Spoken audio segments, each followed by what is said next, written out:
Our next presentation will be the role of endoscopy in the management of chronic pancreatitis. It is an absolute pleasure and delight to introduce my good friend, Dr. Ahmad Wasel Al-Harbi, who is a consultant gastroenterologist and advanced endoscopist at King Faisal Specialist Hospital in Jeddah. Dr. Al-Harbi completed his medical school in Saudi Arabia, went to McGill University, where he trained in internal medicine and gastroenterology. He's a fellow of the Royal College of Physicians in Canada. He went on to Harvard University, where he completed a fellowship in advanced endoscopy. He's active in medical education. He published multiple papers, including being the first author on the SGA position on privileging for ERCP. Dr. Ahmad Al-Harbi, floor of yours. Thank you, Dr. Al-Amil, for this nice introduction. The management of chronic pancreatitis is rather complex. It requires multidisciplinary approach. However, today we're going to focus on the endoscopic aspect only. We're going to try to answer this question whether endoscopy can help prevent chronic pancreatitis, and then we're going to talk about the timing and modalities of endoscopic interventions for chronic pancreatitis-related complications. So I'm going to start off with few cases from my practice to try to illustrate and come into conclusion for the first question. So this is a 23-year-old female patient who had recurrent acute pancreatitis for 3 years. At the referring hospital, they did an MRI that showed a 3-centimeter cyst at the body of the pancreas, and then 6 months later, this cyst has resolved or disappeared, and a new cyst appeared at the head. And giving this clinical context, everyone thought that this must be a pseudocyst, and then she was referred to us for EUS. On EUS, we first examined the pancreas, and she already had three features of chronic pancreatitis. She had lobular parenchyma, hyperechoic strands, and hyperechoic PD wall. And then, if you can see at the arrow, it clearly shows that this cyst is contained within the wall of the duodenum. You can clearly see a full duodenal wall, and endoscopically, there was a large submucosal lesion overlying the major papilla. We could not access the major papilla. So we used an FNA needle, and then we aspirated bile. So clinically, we suspected that this must be a type 3 choledochal cyst. And then what we did, we used the needle knife, we cut this cyst, and then we used the hot snare, and basically we created a window, and we created a direct communication of the cyst into the lumen. So pathology confirmed our clinical suspicion that this actually was a choledochal cyst, and in retrospect, we looked at the MRIs, and you can see that there is a small pedicle allowing this cyst to move up and down the duodenum, and that's why it looked like a resolving cyst on previous imaging. So this patient has been followed up now for 3 years with no more episodes of pancreatitis and stable parenchymal changes on EUS.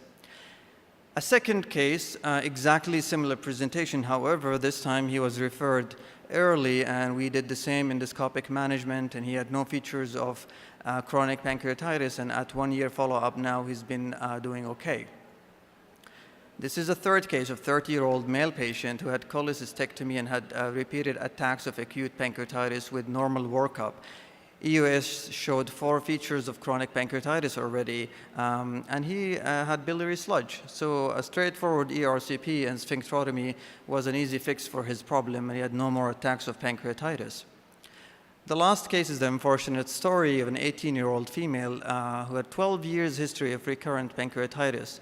She had normal workup, no family history of pancreatitis. MRCP early on the disease showed pancreas divisum. However, she was not offered ERCP, and by the time she was referred to us, she already had a full picture of chronic pancreatitis.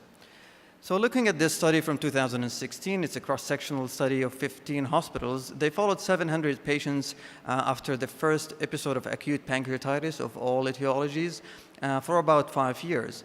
And interestingly, 17% of them had recurrent pancreatitis, and 8% of them went on to have chronic pancreatitis.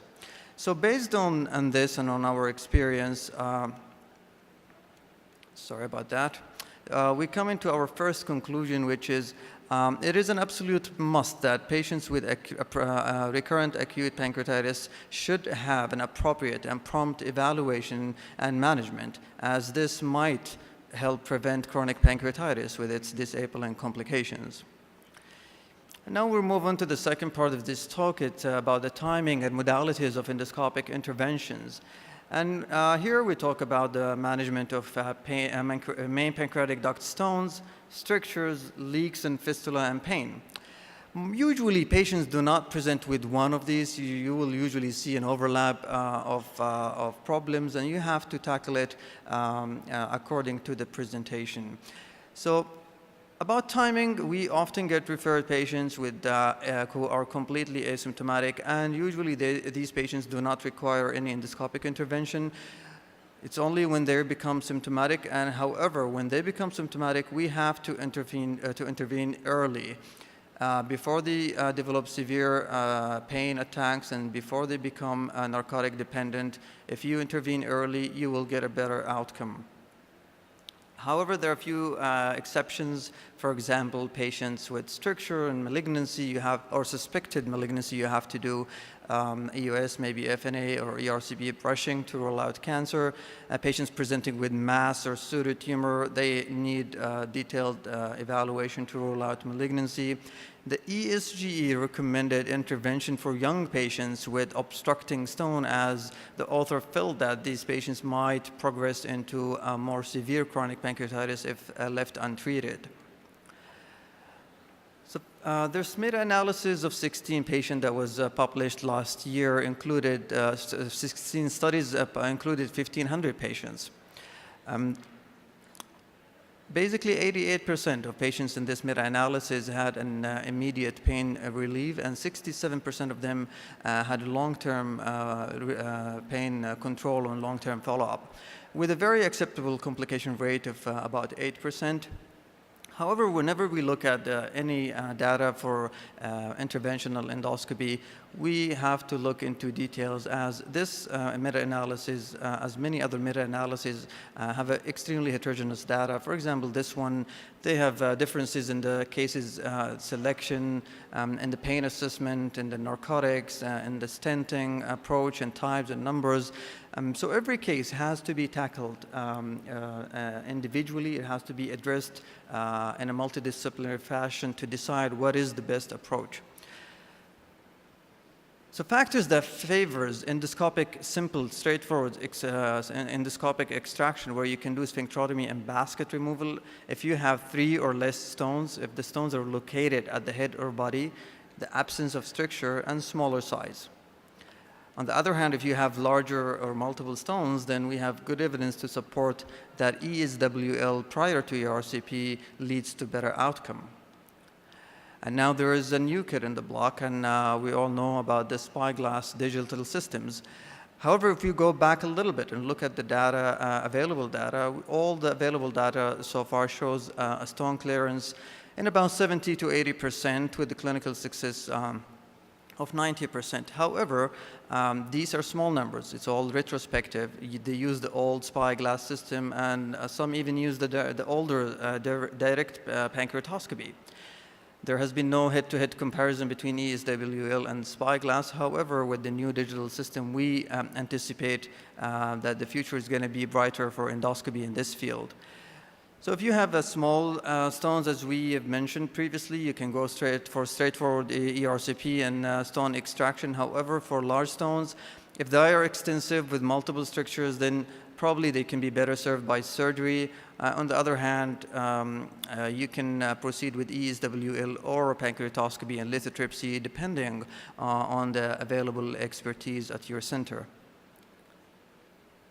Moving on to the PD strictures, again, it's indicated in patients with pain, and the definition of dominant stricture is a stricture with upstream dilation of more than 6 millimeters, or a stricture that prevents the outflow of contrast after injection. Of course, you have to clear the duct of any stones, and you have to exclude malignancy.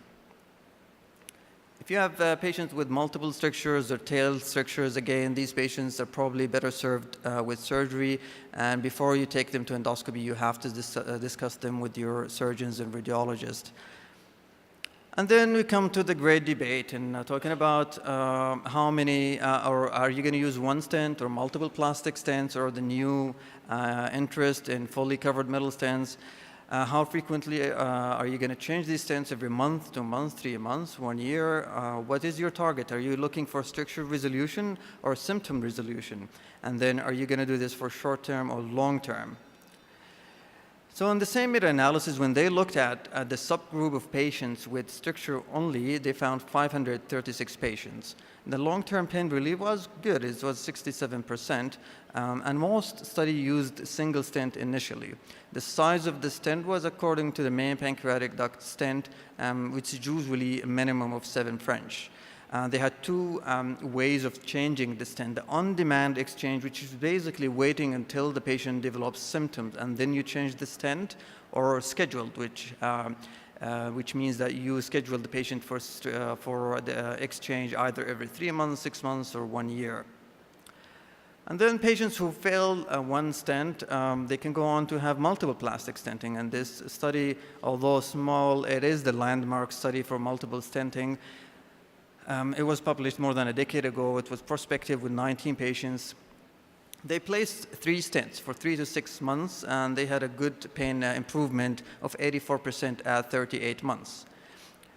More recently, there has been an increased enthusiasm in fully covered middle stents. This study was presented at the last DDW, where they looked at fully covered middle stents and compared it to plastic stents. It was a retrospective multi-center study, including 185 patients who were followed for 1 year only. It is interesting that 80% of the middle stent arm has previously failed multiple plastic stenting.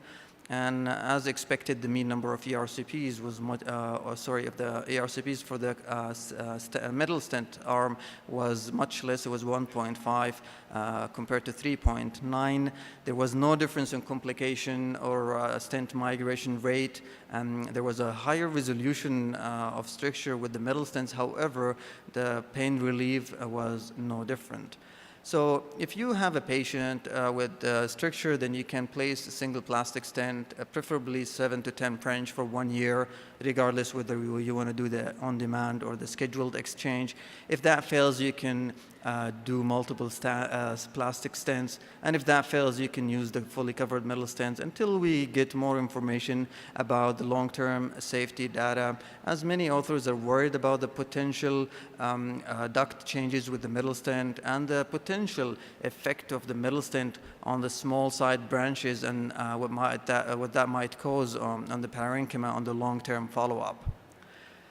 The next part is about the management of leaks and pseudocysts. So patients with stones and strictures, this can lead to ductal hypertension, and then they do get acute and chronic inflammation, so they can develop leaks presenting as ascites, pleural effusion, or fistula.